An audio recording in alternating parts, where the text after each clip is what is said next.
loss, no loss to the road fund, and I think it would be a great use for that $300,000 settlement that we've already received. Even the state recognizes that dust control is a primary goal of air quality issues. So it's taking that money instead of putting it in an account and putting it to dust control.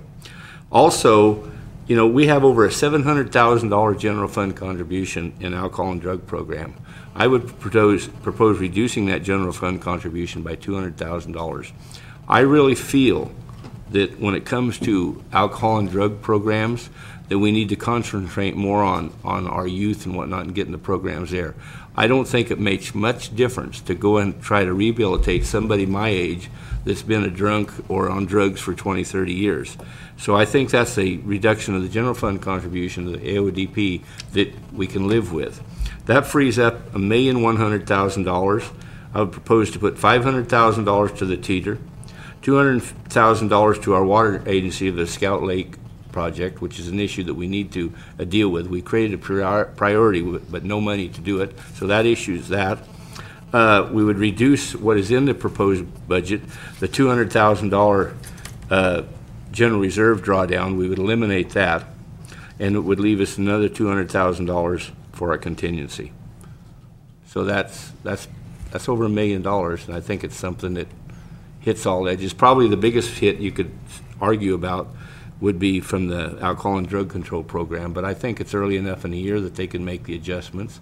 That still gives them but I think it's time to start looking at drawing down our general fund contribution to the alcohol and drug program, and especially in light of some contracts and some things that are going on in the AODP that frankly I don't really agree with. So I think it's something that our AODP area can live with, can learn to live with, and this addresses it, and it pays $500,000 to the teeter. I think there's some good points here. So I'd like to throw that out for discussion. Okay, who was first? Supervisor Smith. Well, I think that this sort of individualistic approach at this 11th hour doesn't give the departments a full time to vet and bring us specifics on these conceptual things that are being quickly rolled out that actually have dollar amounts attached to them. And I don't know that sitting here we're going to be able to absorb on short order the full implications of these sort of late maneuverings. I think that we're missing the point that Supervisor Colfax was trying to make with respect to, and I think the choice of words I like that he used, that the $1 million could be disputed. Maybe you think it's more, maybe you think it's less. But what the budget was lacking, which I concur with, a systematic review of expenditures to the significant degree that we address debt issues. That would be specifically the two things that were delineated, the teeter plan that is of much discussion here, and borrowing from our limited, almost non-existent contingencies to balance the budget, which I think both of those are irresponsible. So I think that we need to get back to, which would require, if we don't make changes to the line items, then it just requires the simple majority vote that we had going into this, to give direction, because according to council, the board can change its direction under board action, the paragraph that we had. We can give additional direction if we don't change the line items, the specific document we have in front of us with respect to the final budget. That requires the same simple majority vote that we had last time when we, or today when we entered this discussion. So I think we need to get back on point with that and give some direction to the executive office to, in a sense, escalate or enhance the previous direction that was given.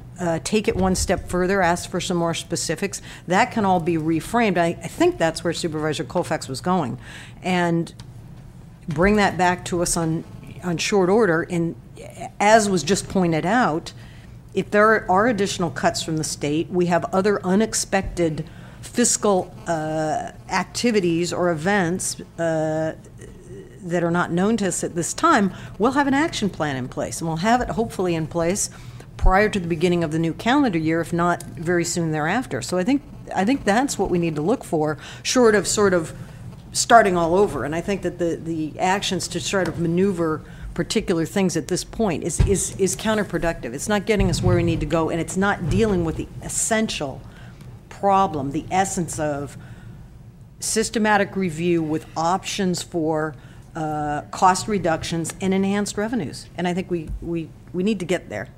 Thank you. Supervisor Colfax. Well, between, if I take the three supervisors who've just spoken, that's the gist of it. There are places where we need to look again and look more carefully.